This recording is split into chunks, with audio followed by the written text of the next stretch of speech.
சுதந்திர அமுத பெருவிழா இந்திய அரசின் விஞ்ஞான் பிரசாத், தமிழ்நாடு அறிவியல் தொழில்நுட்ப மையம் மற்றும் வயலக வானொலி இணைந்து வழங்கும் ஏன் எதற்கு எப்படி. ஏன் ஏன் எதற்கு எதற்கு எப்படி எப்படி எப்படி.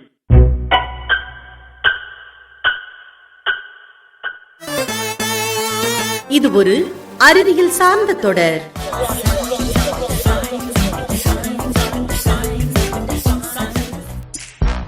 திருவிளையாடல் படத்துல வரும் வசனம் மாதிரி பிரிக்கவே முடியாதது எது அப்படின்னு கேட்டா கேள்விகளும் குழந்தைகளும் அப்படின்னு தைரியமா சொல்லலாம். குழந்தைங்க கேள்வி கேட்கும் போது பதில் சொல்லியபடியே நிறைய பெற்றோர் இருக்காங்க. நமக்கு பதில் தெரியாத கேள்வி ஒண்ண அந்த குழந்தை கேட்டுச்சு அப்படின்னா நாம சில சமயத்துல கோவப்படுறோம். கோவப்படுறதுக்கு பதிலா அந்த குழந்தை கேட்ட அந்த கேள்விக்கு பதில தேடுனா என்ன? எல்லாருக்கும் எல்லா விஷயமும் தெரிஞ்சிருக்கும்னு சொல்ல முடியாது இல்லையா? ஆனா சில சமயத்துல எல்லா விஷயங்களையும் தெரிஞ்சுக்கணும். அப்படி தெரிஞ்சுக்கணும்னு நீங்க நினைக்கிறீங்களா?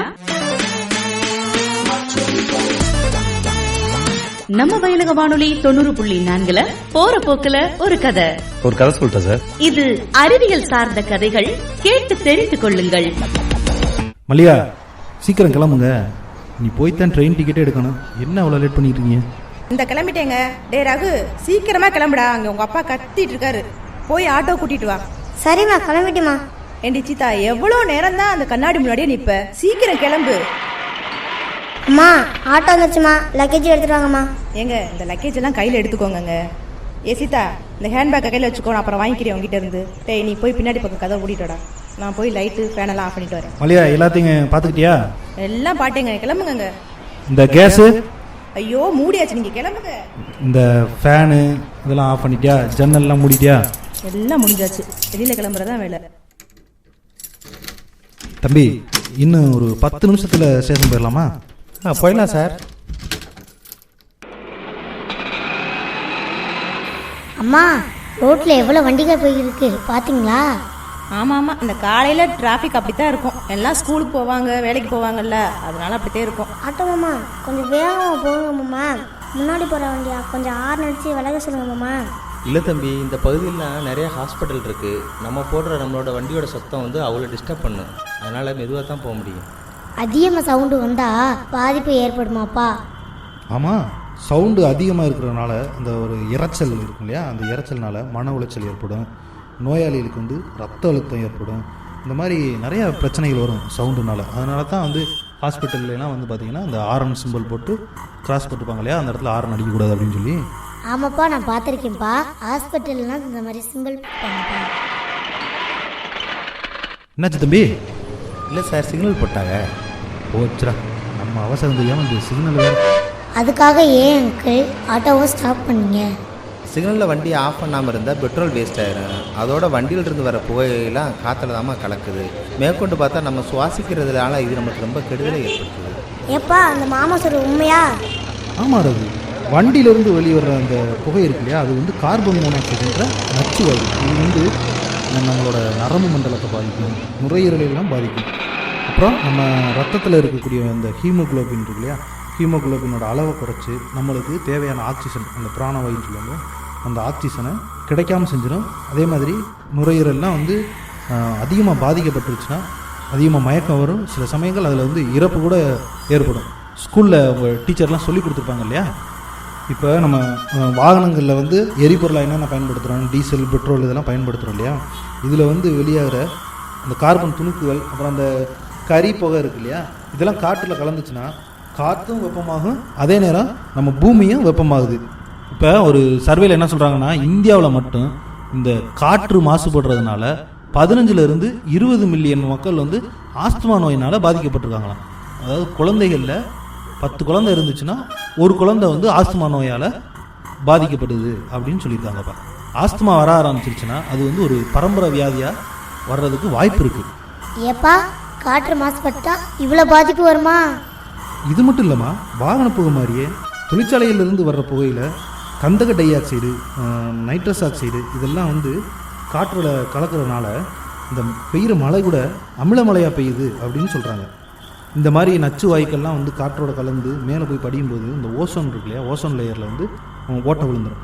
இந்த ஓட்டை விழுகிறது என்ன ஆகும் அப்படின்னா, சூரியனோட ஒளி வந்து நேரடியாக நம்ம மேலே படும். அந்த ஓசோனில் பட்டு அதோட வீரியம் குறைஞ்சி உள்ளே வரும்போது நம்மளுக்கு தேவையான அளவுக்கு வெப்பம் கிடைக்கும். அந்த ஓட்டை விழுந்துருச்சு அப்படின்னா நேரடியாக சூரிய ஒளியில் இருக்க அத்தனை வெப்பமும் நம்ம மேலே தாக்கும்போது இந்த புற ஊதா கதிர்கள்னால நமக்கு தோல் நோய், புற்றுநோய், கண் நோய், இந்த மாதிரி நோய்கள்லாம் நம்மளை பாதிக்கிறதுக்கு அதிகமான வாய்ப்புகள் இருக்குது. வண்டியிலேருந்து வர புகையும் ஃபேக்ட்ரியிலேருந்து வர புகையும் காற்றை மாசுபடுத்துன்னு சொல்கிறீங்க. தீபாவளிக்கு வெடி வெடிச்சா அந்த புகையும் காற்றை மாசுபடுத்துமா? ஆமாம், கண்டிப்பாக மாசுபடும். இப்போ இனிமேல் தீபாவளிக்கு வெடியே போடக்கூடாது. போடாமல் இருந்தால் எனக்கு செலவு மிச்சம்தான். அடடா, இந்த ஆட்டோவில் வந்து உங்களோட வந்து ரொம்ப சந்தோஷம் சார். பல விஷயத்தை தெரிஞ்சுக்கிட்டேன். நானும் இந்த வருஷம் வெடி போடக்கூடாதுன்னு முடிவு பண்ணிட்டேன் சார். இதையும் போய் மற்றவங்களும் சொல்லலான்னு இருக்கேன் சார். சரிப்பா தம்பி, வர்றான் நாங்கள். அங்க என்னத்த உத்து பாத்துக்கிட்டு இருக்கவ? இங்க வந்து பாருவே, இங்க ஒரு காளான் முளைச்சிருக்கு. இந்த காளானை சாப்பிடலாமா சாப்பிடக்கூடாதுன்னு தான் யோசிச்சுக்கிட்டு இருக்கேன். அடி பாவி, இந்த காளானையா சாப்பிடலான்னு யோசிச்சுக்கிட்டு இருக்க? இதெல்லாம் சாப்பிடக்கூடாது, இது விஷக்காளான், உனக்கு தெரியாதா? அதை எப்படி நான் தெரிஞ்சுக்கிறது? இந்த மாதிரிதான் இவளுக்கு மட்டும் இல்ல, உலகத்துல இருக்க நிறைய பேருக்கு அறிவியல் சம்பந்தமா 1008 கேள்வி இருக்கு. அதுக்கெல்லாம் விட தெரிஞ்சுக்கணுமா? நச்சின்னு 4 அறிவியல் துணுக்குகள். செம்ம மேட்ருமா. நம்ம வயலக வானொலி 90.4 ஏன் எதற்கு எப்படி நிகழ்ச்சியில் நச்சின்னு 4 நச்சுன்னு 4 நச்சின்னு 4.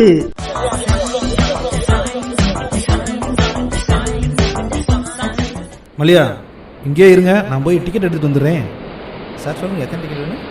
சார், மதுரைக்கு 2 டிக்கெட்டு, 2 அரை டிக்கெட். சரி மல்லியா, வாங்க, டிக்கெட்லாம் எடுத்தாச்சு. ட்ரெயின் வர்றதுக்கு முன்னாடி போய் நிற்போம் பிளாட்ஃபார்மில். வாங்க. ஏங்க கொஞ்சம் நில்லுங்க, அந்த பிள்ளைங்க திங்கிறதுக்கு ஸ்நாக்ஸ் கேட்டுட்டு இருக்கு, கொஞ்சம் வாங்கிட்டு போயிடுவோம். ஆத்தாடி, இங்கெல்லாம் வாங்கினோம்னா விலை ரொம்ப ஜாஸ்தியாக இருக்கு. இருங்க, நான் வெளியில் கூட போய் வாங்கிட்டு வரேன். இனியே தானே, நில்லுங்க. 220 திருநெல்வேலியிலிருந்து மதுரை, திருச்சி, விழுப்புரம் மார்க்கமாக சென்னை எழும்பூர் வந்து சேரும் நெல்லை எக்ஸ்பிரஸ் 1ஆம் பிளாட்ஃபார்மிற்குள் வந்து கொண்டிருக்கிறது. சார், என்ன சார் வேணும் உங்களுக்கு? தம்பி, ரெண்டு பாக்கெட் கடலை மிட்டாயி, அந்த 2 பிஸ்கட் பாக்கெட் எடுத்துக்கோப்பா. ஏங்க, சிகரெட்டை வாங்கினா அங்கிட்டு போய் குடிங்க, பொது இடத்துல நின்று குடிச்சுட்டு மற்றவங்களுக்கும் பாதிப்புங்களா? சரி சார். ஏன் சார் வியாபாரத்தை கெடுக்குறீங்க? அவர் இருந்தாலும் இன்னும் 10 ரூபாய்க்கு வாங்குவார். தம்பி, அவர் சிகரெட்டு குடிக்கிறது வந்து அவருக்கு பாதிப்பு ஏற்படுத்துறது இல்லையோ, உனக்கும் சேர்த்து தான் பாதிப்பு ஏற்படுத்தும். இப்போ அவர் குடிக்கிறாருன்னா இந்த சிகரெட்டில் இருக்க பென்சோனோஃபோர்ன்ற நச்சு பொருள் அவருக்கு புற்றுநோய் உண்டாக்கும். ஆனால் அதில் இருக்க நிக்கோடின், கார்பன் மோனாக்சைடு, இந்த மாதிரியான வாயுக்கள் வந்து உனக்கும் புற்றுநோய் ஏற்படுத்தும். ஏன்னா நீ வந்து சிகரெட்டை விற்றுட்டு இங்கனக்குள்ளேயே எல்லாரையும் குடிக்க வச்சேன்னா இந்த சிகரெட்டு குடிக்கிறவங்க போகிறதுக்கு முன்னாடி நீ தான் போவ. சார், நீங்கள் சொல்கிற மாதிரிலாம் சொன்னோம்டா 1 ரூபாயை வாங்கி குடிக்க மாட்டேன். அப்புறம் என் பொழப்பு போயிடுறேன். பார்த்துக்கப்பா, நல்லதுக்காக சொல்கிறேன். சரி, நீ கணக்கு பாரு, எவ்வளோ ஆச்சு? 5, 5, 30, 6 ரூபா ஆகுது சார்.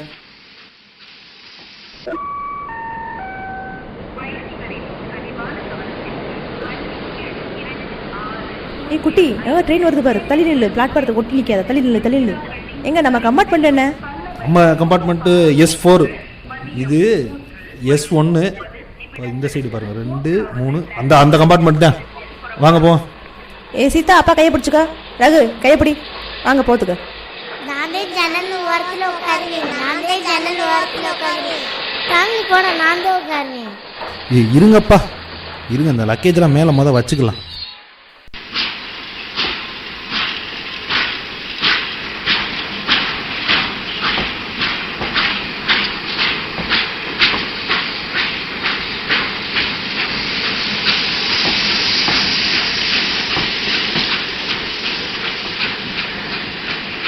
ஆட்டோவில் எவ்வளோ புகை போச்சு, ட்ரெயினில் எவ்வளோ புகை வரும். இல்லை குட்டீஸ், அந்த காலத்தில் தான் நிலக்கரி எரிச்சு ட்ரெயின் ஓட்டிகிட்டு இருந்தாங்க. இப்போ எல்லாமே எலக்ட்ரிக் ட்ரெயின் தான். இந்த ட்ரெயின் ஓடுறதுக்கு தேவையான கரண்டெல்லாம் அனல் மின் நிலையத்தில் தான் எடுத்துகிட்டு இருக்காங்க. அந்த அனல் மின் நிலையத்தில் இன்னும் நிலக்கரியை தான் பயன்படுத்திட்டு இருக்காங்க. நிலக்கரியை எரிச்சாலும் புகை வரும்ல, அதனால காற்று மாசுபடும்ல. கட்டாயமா நிலக்கரி எரிச்சா எங்கே இருந்தாலும் காற்று மாசுபடத்தான் செய்யும். அந்த நிலக்கரியில் பார்த்தீங்கன்னா அதிக அளவு வந்து கந்தக டை ஆக்சைடு இருக்குது. அந்த காற்றோட கந்தக டை ஆக்சைடு கலக்கிறதுனால பெய்கிற மழை கூட அமில மழையாக பெஞ்சிட்டு இருக்கு. அம்மா, எனக்கு ஐஸ் கட்டி மலை தாம்மா தெரியும். அது என்ன அமில மலை? இந்த அனல் மின் நிலையத்தில் கரண்ட் எடுக்கிறதுக்கு வந்து நிலக்கரியை தான் எரிக்கிறாங்கன்னு அம்மா சொன்னாங்க இல்லையா. நிலக்கரி எரிக்கும்போது கிளம்புற புகையில் கந்தகம் டை ஆக்சைடு வந்து காற்றோடு அப்படியே கலந்து போயிடும். அந்த காற்றோடு கலந்து போனது மேலே போய் படிவமாக படிஞ்சிருக்கும்போது சாதாரணமாக பெய்கிற மழையில் அந்த கந்தக டை ஆக்சைடு கலந்து வர்றதுனால தான் அது அமிலமலைன்னு சொல்கிறாங்க. இந்த அமிலமலையால் மனுஷனுக்கு மட்டும் இல்லை, விலங்கு, பறவை, அப்புறம் நீர், நிலம் எல்லாமே பாதிக்கப்படுது. அதிக அளவில் நிலம்தான் பாதிக்கப்படுது.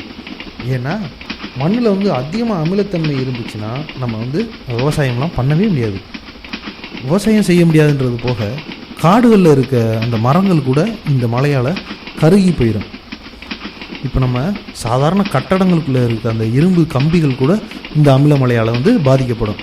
இப்போ நம்ம தாஜ்மஹால் கேள்விப்பட்டிருக்கு இல்லையா. தாஜ்மஹாலோட கலர் வந்து நல்ல ஒயிட்டாக இருந்தது. இந்த அமிலமலை பெய்ய தான் கலர் மாறிக்கிட்டு வருது அப்படின்றத இப்போ தான் கண்டுபிடிச்சிருக்காங்க. பொதுவாக எல்லா இடங்கள்லையும் பெய்யுதா அப்படின்னா அப்படியும் கிடையாது. நம்ம நாட்டில் பார்த்திங்கன்னா அதிகமாக பார்த்திங்கன்னா மும்பையில் தான் பெஞ்சிருக்கு. உலக அளவில், அதாவது வேர்ல்டு லெவலில் பார்த்தோம்னா ஜப்பானில். ஏன் அங்கே அதிகமாக பெய்யுது அப்படின்னா அங்கே தான் நிறைய தொழிற்சாலைகள் இருக்குது. இந்த கந்தகம் டை ஆக்சைடு அங்கே தான் அதிகமாக காற்றில் வந்து கலந்துருக்கு. 1998 மட்டும் 48 இடங்களில் இந்த அமிலமலை பெஞ்சதாக வந்து கணக்கெடுத்துருக்காங்க. அம்மா அடியோ மழையில் நிறைய மாட்டேன். அம்மா எனக்கு ரொம்ப பசிக்குதுமா. இப்போ பார்த்தாலும் தின்னுக்கிட்டே இரு. அரவை மிஷினு பாருமா, எந்த நேரம் முதல் திட்டிக்கிட்டே இருக்காம்மா. அங்கிட்டு போக சொல்லுமா. ஏ ரகு, சும்மா இரு. உனக்கு என்னம்மா வேணும்? பிஸ்கட் வேணுமா, சாதம் வேணுமா? ஏய் இரு, இட்லி விற்கிறவர் வராரு, அவர்கிட்ட இட்லி வாங்கி சாப்பிடலாம். சாதத்தை மதியானத்துக்கு வச்சுக்கலாம். சார் இட்லி சூடான இட்லி சார். மல்லிகை மாதிரி இட்லி. இது என்ன சைஸ்னா? அதுக்குள்ளே வந்துருச்சு. இது திண்டிவனா? சரி இரு, இந்த தம்பி இட்லி இங்கே வாப்பா. இட்லி எவ்வளோப்பா? 4 இட்லி 20 ரூபாக்கா. ஒரு 10 இட்லி கொடுப்பா. 10 இட்லி போதுமாக்கா? சரிந்தாங்க. ஏப்பா என்ன பிளாஸ்டிக் பேப்பரில் வச்சுருக்க, இலை இல்லையா? இல்லை சார், இப்போல்லாம் இலை எங்கே சார் கிடைக்கிது? எங்களுக்கு இந்த பிளாஸ்டிக் பேப்பர் தான் வேலை ரொம்ப ஈஸியாக இருக்குது. சரி கொடுப்பா. அப்பா பிளாஸ்டிக் பொருள் வச்சு சாப்பிடக்கூடாதாப்பா? ஆமாப்பா, பிளாஸ்டிக்கை யூஸ் பண்ணவே கூடாது. ஏன்னா அது வந்து சீக்கிரம் மக்காது. அதில் வந்து நம்ம சூடாக ஏதாவது வச்சு சாப்பிட்டோம் அப்படின்னா அது உருகி நம்ம வயிற்றுக்குள்ளே போகிறதுக்கு நிறைய வாய்ப்பு இருக்குது. இந்த பிளாஸ்டிக் பொருளை நம்ம மண்ணில் போட்டோம் அப்படின்னா மண்ணும் வந்து தரம் கெட்டு போயிடும், மக்கவும் மக்காது. மழை பெஞ்சிச்சுன்னா தண்ணி வந்து தரைக்குள்ளே போகாது. இந்த மாதிரி பல பிரச்சனைகள் இருக்குது. பார்த்தீங்கன்னா பிளாஸ்டிக் மக்கிறதுக்கு பார்த்தீங்கன்னா 450 வருஷம் ஆகுமா. இதனால மனுஷனுக்கு நிறைய நோய்கள்லாம் வந்துட்டு இருக்கு. உண்மையிலே பிளாஸ்டிக் மக்காதாம்மா? அதனால என்ன நோய் வரப்போகுது? இந்த பிளாஸ்டிக் பொருளை பயன்படுத்துறதுனாலையும் சரி, இந்த பிளாஸ்டிக்கை எரிக்கிறதுனாலையும் சரி, நிறைய நச்சு பொருள் வந்து காற்றில் கலக்குது. இப்போ பார்த்தேன்னா அந்த பிளாஸ்டிக்கை எரிக்கும் போது அதில் டயாக்சின் அப்படின்னு சொல்லிட்டு ஒரு வாயு வருது. இது பார்த்தேன்னா வளிமண்டலத்தில் இருக்கக்கூடிய ஓசோன் மண்டலத்தில் ஓட்டையை ஏற்படுத்துது. இப்போ பார்த்தேன்னா பொதுவாக நம்ம எல்லாருமே வந்து சாப்பாடு பொருளை கூட நம்ம வந்து பிளாஸ்டிக் கவரில் தான் வாங்கிட்டு வரோம். இதனால என்ன ஆகுது அப்படின்னா, இந்த காகிதத்தில் நம்ம சாப்பிடும்போது என்ன ஆகும் அப்படின்னா, அந்த பிரிண்ட் போட்ட காகிதமாக இருந்துச்சு அப்படின்னா அதில் இருக்கக்கூடிய அந்த காரியம் அதெல்லாம் என்ன ஆகும், நம்ம சாப்பிடும்போது நம்ம வயிற்றுக்குள்ளே போயிடுது. அதனால பார்த்தீங்கன்னா சிறுநீரக பாதிப்பு, நரம்பு மண்டல பாதிப்பு இதெல்லாம் ஏற்படுது. அதனால கவர்மெண்டே பிளாஸ்டிக்கை பயன்படுத்தக்கூடாது அப்படின்னு சொல்லி தடை விதிச்சிருக்கிறாங்க. ஆமாம், அதனால தான் உங்கள் அம்மா எந்த கடைக்கு போனாலும் கட்டைப்பை வேணும்னு கேட்டு வாங்கிட்டு வந்துடுவா. ஏய் மல்லியா, தண்ணியை குடி, அந்த பிள்ளைக்கு விக்கிக்கிட்டு இருக்குல்ல. அந்த தண்ணியை குடி. இங்கே தான் எல்லா இடத்துலையும் தண்ணி கிடைக்குதுமா. அப்படியே வீட்டிலேருந்து கொண்டாந்தீங்க? எல்லா இடத்துலையும் தண்ணி இருக்குது, ஆனால் எல்லா தண்ணி சுத்தமாக இருக்கா? தண்ணி எப்போவுமே காய்ச்சி வடிகட்டி தப்பா குடிக்கணும். ஏம்மா தண்ணியை காய வச்சு குடிக்கணும்? ஏன்னாம்மா நிறைய காரணங்களால வந்து பார்த்தீங்கன்னா நம்ம தண்ணி ரொம்ப கெட்டு போய் கிடக்கு. என்னென்ன அப்படின்னா பார்த்தீங்கன்னா பக்கத்தில் இருக்க ஃபேக்ட்ரியிலேருந்து வர்ற கழிவு தண்ணி, சாக்கடை தண்ணி, இந்த மழை தண்ணி வந்து தேங்கி நின்று குட்டையாகிறது, இந்த மாதிரி பல காரணங்களால் தண்ணி வந்து ரொம்ப மோசமாக கெட்டு போச்சு. அந்த தண்ணி பார்த்திங்கன்னா பூமிக்கு கீழே போகும்போதும் அங்கே இருக்கிற தண்ணியே ரொம்ப கெட்டு போச்சு. அதை தானே நம்ம போர் போட்டு எடுத்து குடிக்கிறோம். இந்த ஃபேக்ட்ரி கழிவுகள்லாம் கலந்த தண்ணியெல்லாம் நம்ம குடித்தோம் அப்படின்னா பார்த்திங்கன்னா நமக்கு நிறைய நோய் வரும். இந்த காலரா, டைஃபாய்டு, இந்த மாதிரி பல நோய்கள் வருது. இந்த தொழிற்சாலை கழிவு கலக்கிற தண்ணியை குடித்தோம்னா நுரையீரல் நோய், தோல் நோய், புற்றுநோய், குடல் நோய், அப்புறம் அந்த பற்சிதைவு, எலும்பு குறைபாடு, அப்புறம் மூட்டு வலி போன்ற எல்லா பிரச்சனையும் இதனால தான் வருது. சாப்பிடாம கூட இருந்துடலாம், ஆனால் தண்ணி குடிக்காமல் நம்மளால் இருக்க முடியுமா? தண்ணி வந்து நம்மளோட ஆரோக்கியத்துக்கு அவ்வளோ முக்கியமானது. தண்ணி மாசுபட்டுச்சுன்னா இவ்வளோ நோய்கள் வர வாய்ப்பு இருக்குது. அதனால் நம்ம தண்ணியை கட்டாயம் காய்ச்சி தான் குடிக்கணும். அடேங்கப்பா, தண்ணியில் இவ்வளோ பிரச்சனை இருக்கா? இன்னிலேருந்து காய்ச்சின தண்ணி தான் குடிப்பேன். ஏய் லூஸு, நான் எப்போவுமே காய வச்ச தண்ணி தான் குடிப்பேன். இப்படிலாம் பேசினா வாங்க வேணுட்டேன். சும்மா வர மாட்டீங்களா ரெண்டு பேரும்? சண்டை போடாமல் வாங்க. அம்மா நான் ஜன்னல் ஓரம் உட்காந்துருக்கேம்மா, அவனுக்கு கொஞ்சம் தள்ளி உட்கார சொல்லுமா. முடியாதே, நான் தள்ள மாட்டேனே. ஏய் பாருங்களா, சும்மா இருங்க. ஜன்னல் ஓரத்தில் உட்காந்துட்டு ஒழுங்காக வரணும். சரி உட்காருங்க, நான் தூங்குறேன் கொஞ்சம் நேரம். ஏய் இங்க பாரு எவ்வளவு தண்ணி கடல் மாரி கிடக்குது. டேய் கடல் இல்லடா, கடல்னா இன்னும் பெருசா இருக்கும்டா. இல்லைப்பா, இதுக்கு பேர் ஏரி. பாருங்க, இந்த தண்ணி பூராவுமே வந்து மழை தண்ணி தான். நம்ம ஊர்லலாம் என்ன டெய்லியாக மழை பெய்யுது? அப்பப்போ பெய்கிற மழையை இதில் தேக்கி வச்சுக்கிடுவாங்க. இந்த தண்ணியை தான் விவசாயத்துக்கு பயன்படுத்துவாங்க. ஏப்பா மழை தண்ணி இவ்வளோ அழுக்கா இருக்குது? மழை தண்ணி விழுகும்போது சுத்தமான தண்ணியாக தான்ப்பா விழுகு. மண்ணில் விழுந்த பிறகு தான் இந்த சோடியம் குளோரைடு, கால்சியம் சல்பேட்டு இந்த மாதிரி தாது உப்புகள்லாம் கலந்து இந்த கலரில் வந்துடுது. இந்த மாதிரி ஏரி குளங்களில் இருக்க தண்ணியில் அதிக மாசு கலந்துருக்கும். உங்கள் அம்மா சொன்ன மாதிரி இந்த மாதிரி மாசுபட்ட தண்ணியை குடித்தோம்னா அதில் இருக்க பாக்டீரியா, வைரஸு, இதனால் டைஃபாய்டு, கால்ரா, பேதி, மஞ்சக்காமலை இது மாதிரி நிறைய நோய்கள் பரவும். நம்மளுக்கு மட்டும் இல்லை, இதை குடிக்கிற பறவைகளுக்கும் சரி, விலங்குகளுக்கும் சரி, அதனால் பாதிப்பு உண்டாகத்தான் செய்யும். முன்னாடிலாம் பார்க்கணுமே, இந்த ஏரி எவ்வளோ தண்ணி இருக்குன்ற ஃபுல்லாக இருக்கும். இப்போலாம் பாரு, பாதி ஏரி கூட நிறையலை. இப்படியே நிறைஞ்சிருந்தாலும் கொஞ்ச நாள்லேயே வற்றி போயிடுது. ஏப்பா ஆடு மாடெல்லாம் எல்லாம் தண்ணியை குடிச்சிருச்சாப்பா? ஆடு மாடு குடிக்கிறது இல்லைப்பா, வெயில் அடிக்கிற அடிக்கு ஒரு நாளில் வற்றி போயிடுதுப்பா அவ்வளோ தண்ணியும். ஆமாப்பா, இந்த வருஷம்லாம் வெயில் பயங்கர வெயிலுப்பா. வெளியே தலையே காட்ட முடியல. அம்மா இந்த வருஷம் கிரிக்கெட் விளையாடவே இல்லை. ஆமாம், இந்த வருஷம் ரொம்ப வெயில் ஜாஸ்தி தான். போன வருஷத்தை கம்பேர் பண்ணும்போது 0.6 டிகிரி செல்சியஸ் வந்து அதிகமான வெப்பமாக இருக்குது அப்படின்னு சொல்லியிருக்காங்க. இதுக்கு காரணம் என்ன பார்த்தோம்னா, இந்த பருவநிலை மாற்றம், க்ரீன் ஹவுஸ் விளைவு, இந்த மாதிரி விஷயங்களைத்தான் சொல்கிறாங்க. இப்படி படிப்படியாக அந்த பூமியோட ஹீட்டு வந்து கூடுறதைத்தான் குளோபல் வார்மிங், அதாவது புவி வெப்பமயமாதல் அப்படின்னு சொல்கிறாங்க. அம்மா எந்திரிம்மா, எனக்கு ஸ்நாக்ஸ் சாப்பிட எடுத்துட்டாமா. ஏய் தூங்க விடுங்கம்மா, இப்போ தானே எனக்கு தூங்குமே. என்ன வேணும்? இந்தம்மா கடலை மிட்டாய். உனக்கு வேணுமாப்பா? நான் வாங்கிக்கிறேன். அப்பா சொன்னார்ல க்ரீன் ஹவுஸ் விளைவுனா என்ன? ஏய் ஏன்டா இப்படி தூங்குற லோசிக்கிட்டு? எங்க உங்க அப்பா என்ன கேட்டா க்ரீன் ஹவுஸ் விளைவா? பகலில் பார்த்தேன்னா வெயில் அடிக்குது இல்லையா, அந்த வெயில் என்ன ஆகுது அப்படின்னா நேரடியாக பூமியை சூடாக்குது. ஆனால் அதுவே நைட்டில் பார்த்தீங்கன்னா ஆவியாகி பூமி குளிர்ச்சி ஆயிரும். இது பார்த்தீங்கன்னா வருஷக்கணக்காக நடந்துக்கிட்டு இருக்கதான். ஆனால் இப்போ கொஞ்சம் காலமாக பார்த்தீங்கன்னா இந்த பூமியில் இருக்க ஹீட்டு வெளியில் போக முடியாமல் ஆயிடுச்சு. என்ன காரணம் அப்படின்னா இந்த வாகன புகை இதெல்லாம் சொன்னோம் இல்லையா, இதுலேருந்து வரக்கூடிய கார்பன் வந்து பூமியில் மேலே போய் போர்வை மாதிரி பறிஞ்சுக்கிறது. அந்த போர்வையானது என்ன பண்ணுது அப்படின்னா கீழேருந்து போகிற வெப்பத்தை தடுத்து பூமியை எப்போவுமே வெப்பமயமாக வச்சுக்கிறது. இதைத்தான் க்ரீன் ஹவுஸ் விளைவு அப்படின்னு சொல்கிறாங்க. பூமியோட வெப்பம் கூடிக்கிட்டே போகுதுன்னு அப்பா சொன்னாங்க. அதுக்கு நம்ம தானே காரணம்? அதுக்கு நம்ம மட்டும் காரணம் அப்படின்னு சொல்ல முடியாது. இயற்கையும் ஒரு வகையில் காரணம் தான். ஆனால் இதுக்கு மனிதன் வந்து ஓரளவுக்கு காரணமாக இருக்கிறான். ஆனால் அது வந்து யாருக்கும் அவங்களுக்கே தெரியறதில்ல, ஒரு விழிப்புணர்வு இல்லாமல் இருக்கிறாங்க. இயற்கையால் உலகம் எப்படி வெப்பமாகும்? நம்ம இப்போ தான் டிவியில் அடிக்கடி பார்க்குறோமே, எங்கே பார்த்தாலும் மழை பெஞ்சு அடிச்சுட்டு போகுது, வெயில் அடித்து அங்கிட்டு பாதி தீ பிடிச்சி எரிஞ்சிட்டு போகுது. இந்த மாதிரி நிறைய விஷயங்கள் தான் இயற்கையால் ஏற்படக்கூடியது. ஒரு பக்கம் பார்த்தா மழை பெஞ்சு வெள்ளமாக போகும், ஒரு பக்கம் பார்த்தா ரொம்ப வறட்சியாக இருக்கும். இந்த மாதிரி நிறைய காரணங்கள் சொல்லிக்கிட்டே போகலாம். நம்ம மாசுபடுத்துகிற எல்லா விஷயமும் நமக்கு வந்து பின்னாடி பாதிப்பை தான் ஏற்படுத்துது. மனுஷனால் என்னென்ன வருது அப்படின்னு பார்த்தோம்னா, இந்த நீர், நிலம், காற்று, இந்த மாதிரி எல்லா விஷயங்களும் மனுஷனால் வந்து பாதிக்கப்படுது. அதோடு பார்த்திங்கன்னா மக்கள் தொகை பெருகிக்கிட்டே போகிறதுனால அவங்க இருக்கிறதுக்கு இடம் இல்லாமல் விவசாயம் பண்ணுற இடத்தையெல்லாம் வந்து பார்த்திங்கன்னா ஃப்ளாட்டு போட்டு கட்டடம் கட்டிகிட்டு இருக்காங்க.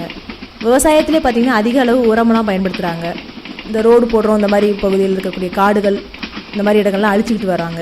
அது மட்டும் இல்லாமல் வந்து மக்கள் தொகை அதிகமாகிட்டுருக்கு. நிறைய சாதனங்கள் பயன்படுத்துறதுனால பார்த்திங்கன்னா ஒரு வீட்டில் 2 ஃப்ரிட்ஜ் இந்த மாதிரி நிறையா பயன்படுத்திட்டு இருக்காங்க. அந்த மாதிரி 2-3 இருக்கிறதுனால மின்சாரமும் அதிகமாக பயன்படுது. இந்த மாதிரி நிறைய காரணங்கள் சொல்லிக்கிட்டே போகலாம். மனிதனும் வந்து உலக முதலுக்கு ஒரு வகையில் காரணமாக இருக்கான். இப்படியே வெப்பமாகிட்டு போனால் என்ன ஆகும்? அதனால நிறைய பாதிப்புகள் இருக்குது. ஏய் வந்துருச்சு, மதுரை ஸ்டேஷன் வந்துருச்சு, இறங்குங்க. ஏங்க வாங்குங்க, அந்த லக்கேஜ் எல்லாம் எடுத்துக்கோங்க, கீழே இறங்கணும். கவனத்திற்கு வண்டி எண் 6120 திருநெல்வேலியிலிருந்து மதுரை, திருச்சி, விழுப்புரம். ரகு மாமா வந்துட்டாங்கடா. இங்கே வர்றான். மாமா வந்துட்டாங்களே, ஜாலி ஜாலி. வாங்க வாங்க குட்டிகளா, எப்படி இருக்கீங்க? வாங்க மச்சான், எப்படி இருக்கீங்க? மல்லிகா நல்லா இருக்கியாமா? நல்லா இருக்கோம் மாமா. நாங்களாம் நல்லா இருக்கோம் மாப்பிள்ள. நீங்கள், குட்டிராமு, தங்கச்சியெல்லாம் எப்படி இருக்காங்க? நாங்கள் நல்லா இருக்கோம். வாங்க வாங்க ஒரு டாக்ஸி பிடிச்சிட்டு போயிடலாம். மாமா வீட்டில் இருந்து வண்டி எடுத்துகிட்டு வரலையா? எதை மாட்டு வண்டியவா?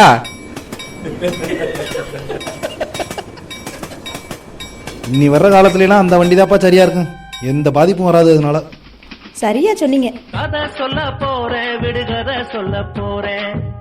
ஆமாங்க, விடுகதை தான், அறிவியல் சார்ந்த விடுகதை. நம்ம வயலக வானொலி 90.4 ஏன், எதற்கு, எப்படி நிகழ்ச்சியில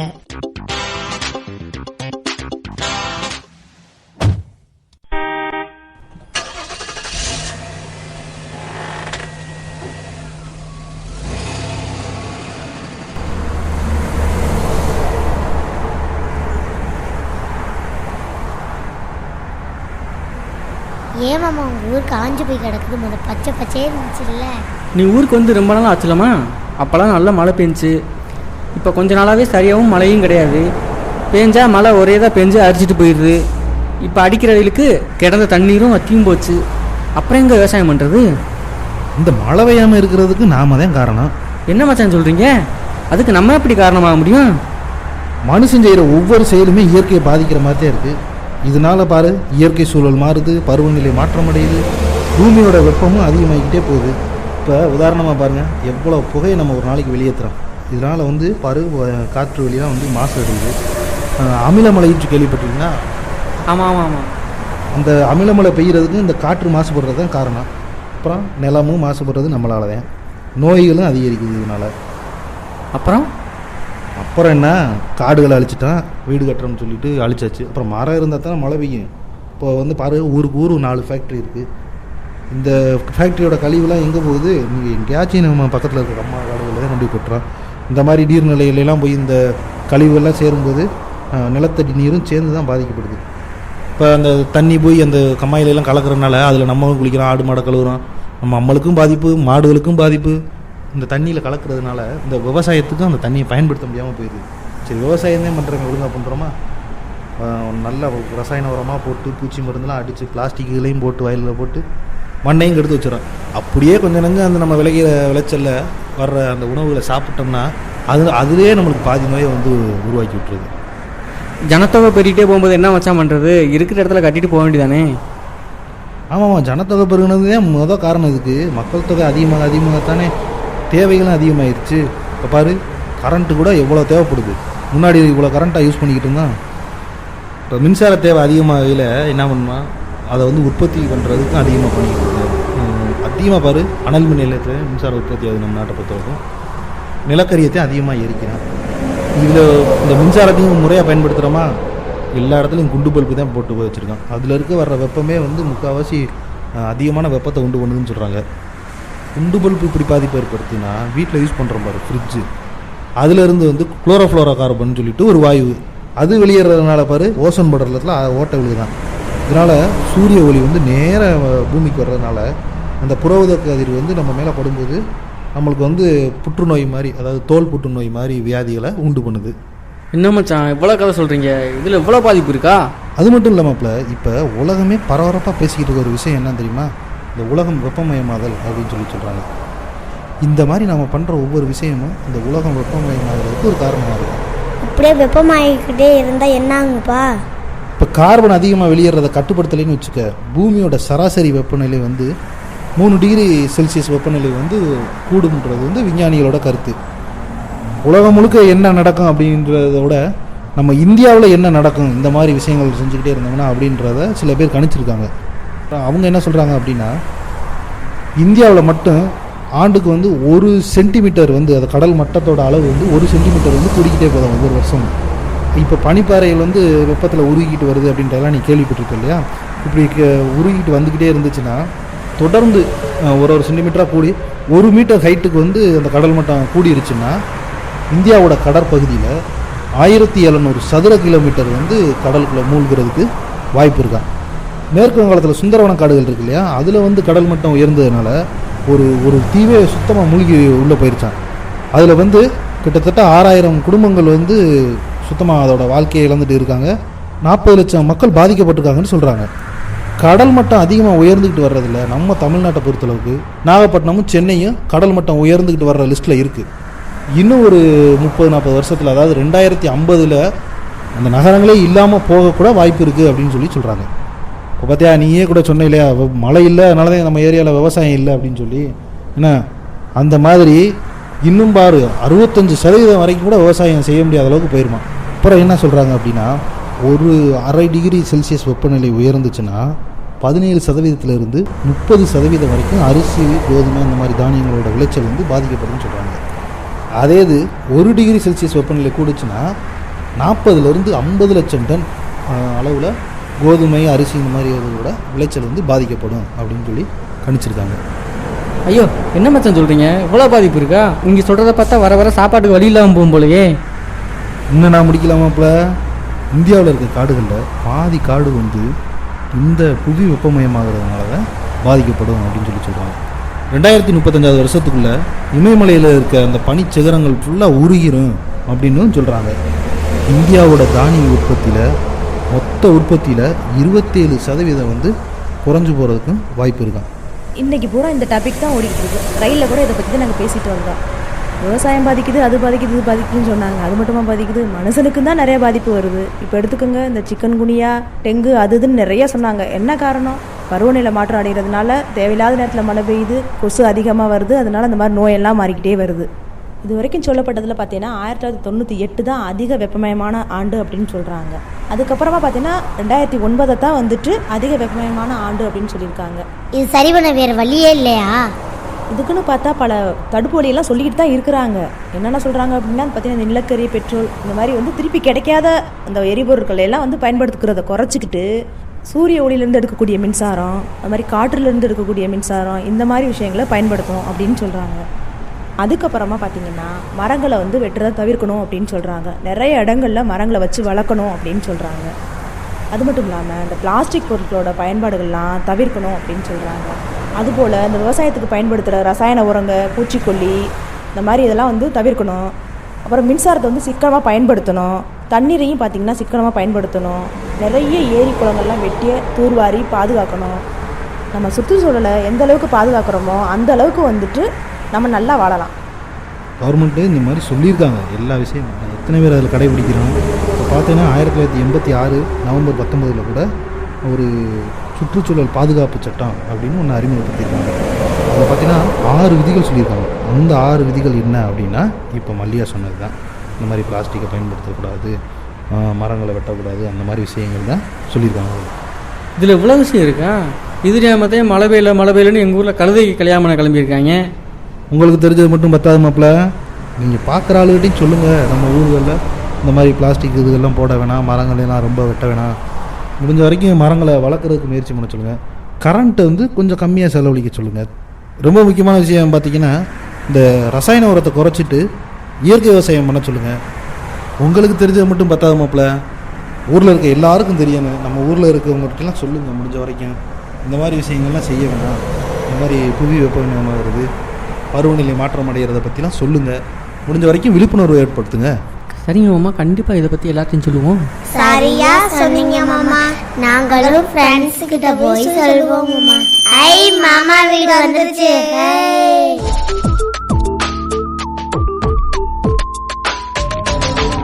சுட சுட என்ன அதிரசமா? அதிரசம் இல்ல, அதிசயம், அறிவியல் அதிசயம். இந்த வார அறிவியல் தகவல்களோட நான் உங்க அறிவியல் ஆனந்தி. நம்ம வயலக வானொலி 90.4 ஏன் எதற்கு எப்படி நிகழ்ச்சியில்